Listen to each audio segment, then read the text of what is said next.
With Heraclitus, the concept of the ever-living fire stands at the beginning of Western philosophy and discourse. And it's not too difficult to see how the idea expressed by Heraclitus has also found a home in every culture since humans could speak. Yet it does not seem to last in any cultural setting for very long. It flickers in and out of existence, sometimes being passed on through the dying embers of a tradition, sometimes being discovered with fresh eyes as an empire faces destruction, and at other times it appears to have been created as an antithesis to an already existing system of values, which stood in need of an opposing principle. At first glance, it appears as if the designation of an ever-living fire is nothing more than a placeholder for the inexpressible process of flux or becoming. But this would be too easy an answer.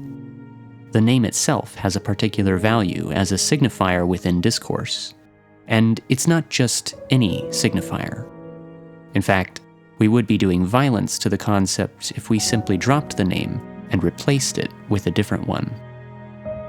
Nevertheless, it is in the nature of fire to destroy, and because of this we can say, without necessarily moving beyond the name, that the ever-living fire represents both the literal emergence of events, like the eruption of flames, and the disappearance of events, their smoky historical reminiscence.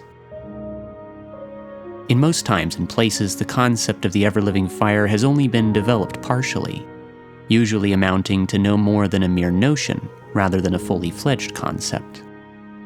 This lack of continuity and development can be seen as a hindrance to understanding the concept, but it can also provide a clue to its most essential nature. Only in very rare and exceptional moments can we find the ever-living fire at its most extreme temperature.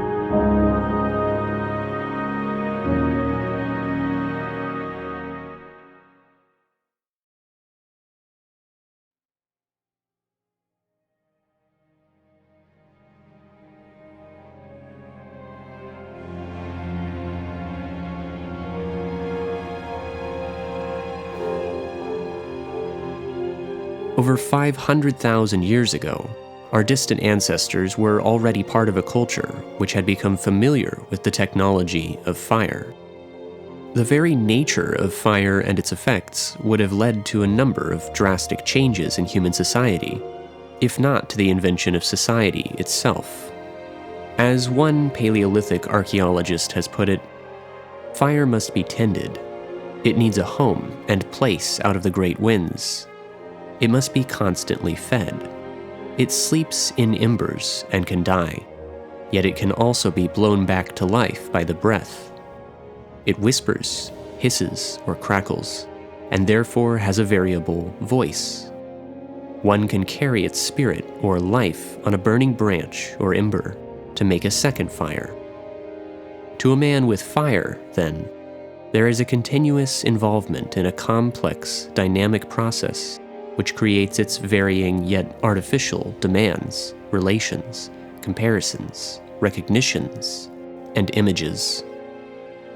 More important, perhaps, fire ties one down in time and thought because of the constant requirements in maintaining it. Fire freed man to live in new climates and lands, but clearly it also bound him strictly, culturally, and functionally. Even if it freed the hunter temporarily, while the women and children were rooted safe around a fire, the group was bound in time and place. As perhaps the earliest form of technology, fire connects us to history, civilization, and of course, the process of becoming. The technical use of fire represents a turning point in human civilization. But is this advancement in knowledge and culture also an advancement for life in general? The technical knowledge which appears to make us a superior species could in fact be only a compensation for having given up something of great importance in the past. One could argue that in order for early humans to achieve the mythical knowledge of fire, something incredibly old and important had to be sacrificed. As to what this sacrifice really was is hard to say, but it is clear that progress and advancement are not necessarily always positive. With the help of culture, technical knowledge about things like the use of fire can be passed on to individuals without their having to make discoveries on their own. While we can obtain quite a broad view of the world through this abridgment of knowledge, there is every chance that we will miss something important along the way. One has to wonder, what would our system of knowledge look like if we had to start from the ashes of history, with no narrative or notion of progress to begin with? The technical and cultural advantages that fire provides are undeniable. Without deciding whether our current technological world is a good or bad thing, we must recognize that the acquirement of symbolic knowledge has raised the stakes for life. A literal fire at the very least leaves behind ashes, evidence of its violent power. When cultural and symbolic knowledge is consumed, however, there is rarely any evidence for this loss. Our various forms of media promise to protect our cultural knowledge at the expense of the time it takes to read or listen to them. But underneath our symbolic exchanges lies a fundamental problem, which has yet to be solved. There seems to be a latent ambiguity to be found within the very opposition between life and death.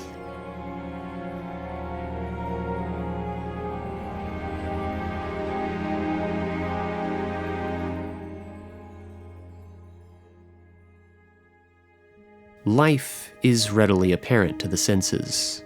Things move, grow, expend energy, and influence one another in a process that one can only describe as dynamic and fluid. But the apparent antithesis to these things, that is, stasis, ossification, lack of movement, or death, is arguably only a matter of degrees.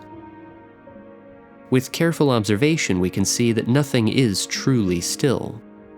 Stability, permanence, and death, in the most rigorous sense, belong outside the realm of direct observation.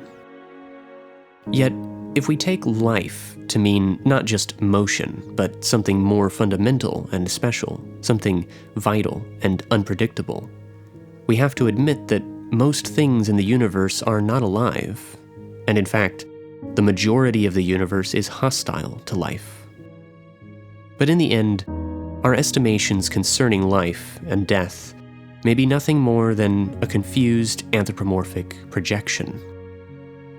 As Nietzsche said somewhere, let us be on our guard against saying that death is contrary to life.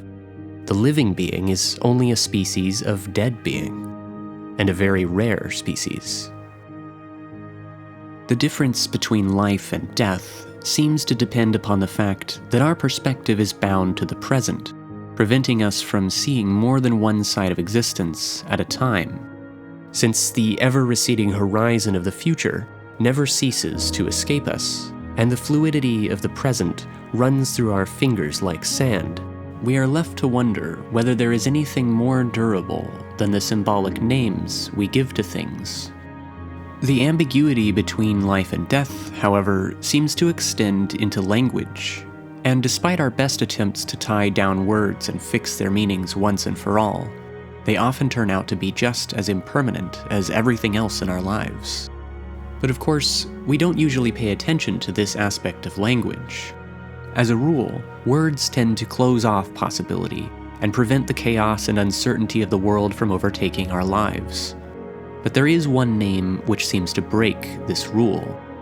It could be argued that more than any other name, that of the ever-living fire brings us to the realization that all nomination, all progress, and all symbolic knowledge are in some way unfounded.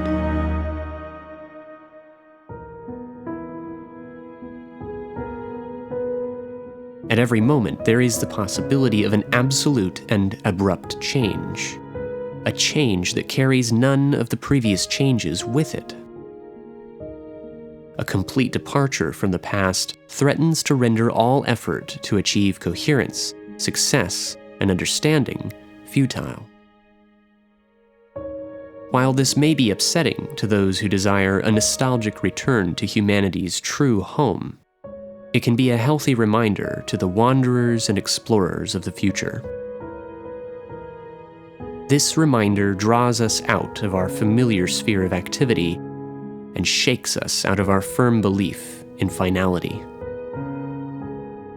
As Emerson says, "Our life is an apprenticeship to the truth that around every circle another can be drawn, that there is no end in nature, but every end is a beginning, that there is always another dawn risen on mid-noon, and under every deep, a lower deep opens."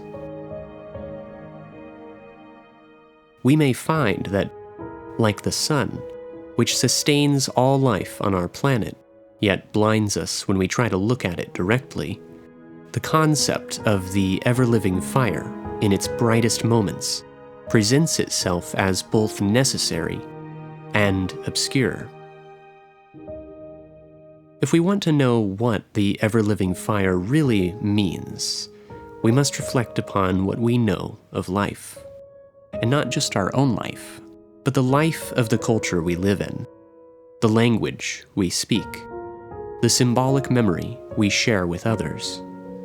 Only here can we find the base material that feeds the flames of the ever-living fire.